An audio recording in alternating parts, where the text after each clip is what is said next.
Hello guys, my name is Malden Christian and Ari Ahsan. We want to presenting about greetings around the world. But first, let's check this videos out first, right?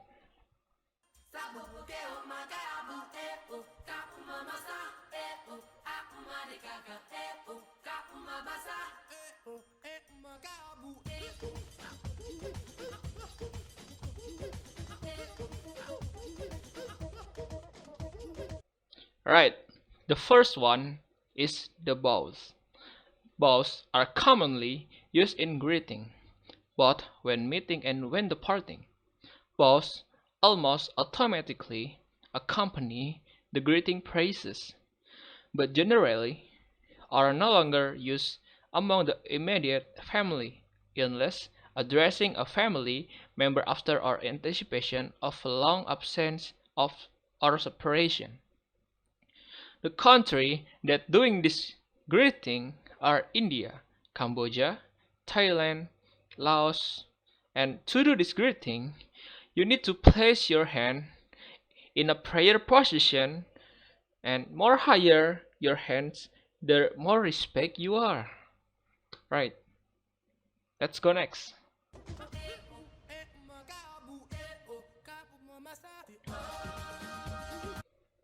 Right. In Japan, the deeper the bow, the greater respect you show. To do these greetings, you have to remain your hand at the sides. Right. Next.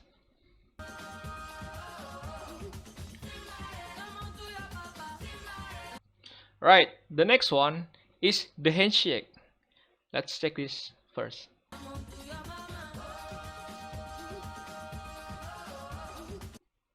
The handshake, a handshake is like a globally widespread brief greeting or parting tradition in which two people grabs one of each other like hands, like this. In most cases, accompanied by a brief up and down movement of the grab's hand. Using the right hand is generally considered proper etiquette. Handshakes are used as greeting across the world. Handshake was popular on Middle Eastern countries like China, Germany, Great Britain, and Rwanda. They all use handshake to say hello. Let's take it again.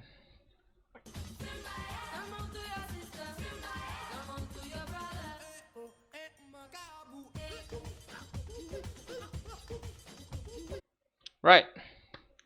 However, the preferred handshake of each country is a little different. To do these greetings, you have to use your right hand, and left hand is considered unclean. It's not good. And in Germany, you have to stop after one firm downward yank. But in certain African and Asian countries, you have to place your left hand on forearm like this, like that.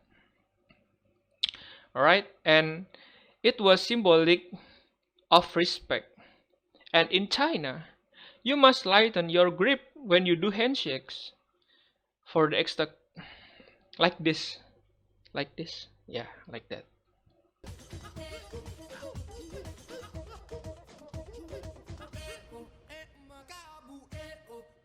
Right, for the extra credits, look again to the Botswana handshakes,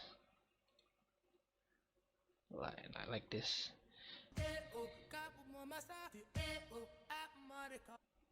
Do you see that?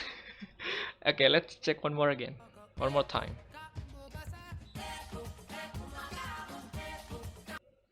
I think that's it. For the next clip is will be presenting by Ari Ahsan.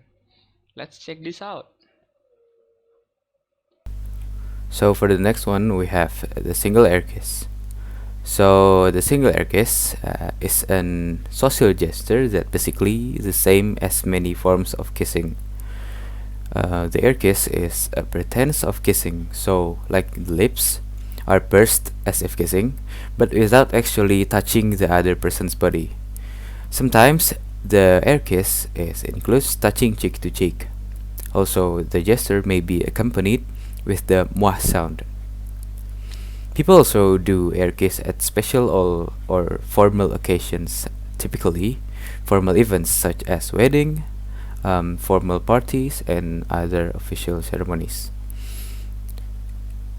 So the single kiss are like so. This kiss also available at Argentina, Chile, Peru, Mexico, Sao Paulo, and Colombia. So next one we have the double air kiss. So this one is not too different from air kiss. The double air kiss is just basically an air kiss, but repeated twice, like so.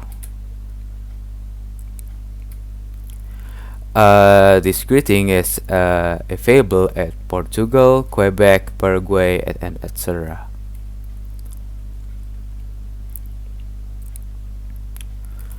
There's not just an air kiss and double air kiss.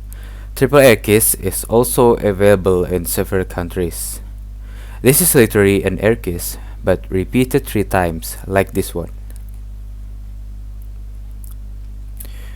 But this greeting is only available at 2 countries, which is Russia and Ukraine.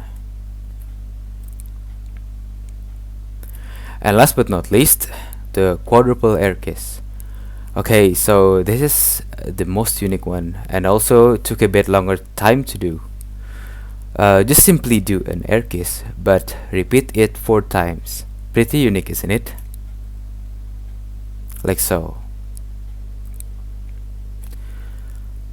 These greetings are available in some parts of France and over archivers. So moving to the next one, sticking out tongue. As we know, in most countries, sticking out tongue would be considered a bit rude, but in Tibet, it's a way of greeting. It has been a tradition since the 9th century, the time of unpopular king called Lang Dharma, who has known for his black tongue. People in Tibet thought that the king had been reborn, so to prove they were not the king, they would show their tongues like this.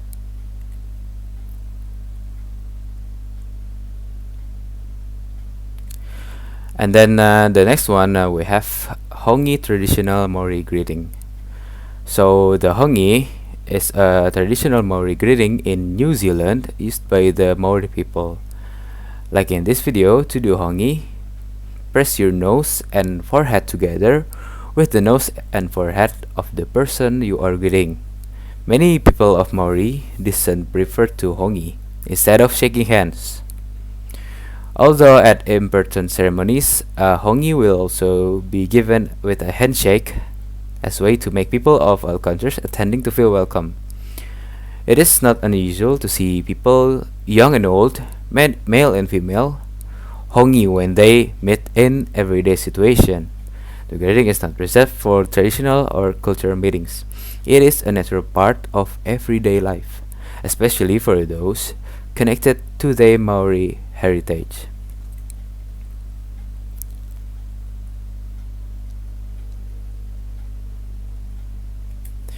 Okay, so there are several greetings that become a part of the culture. As a people in the country, we must conserve our culture that has been passed down from generation to generation. From this video, we know that so many cultural differences between countries, especially in this topic we're currently talking about, ways to greet people around the world. So thank you very much for your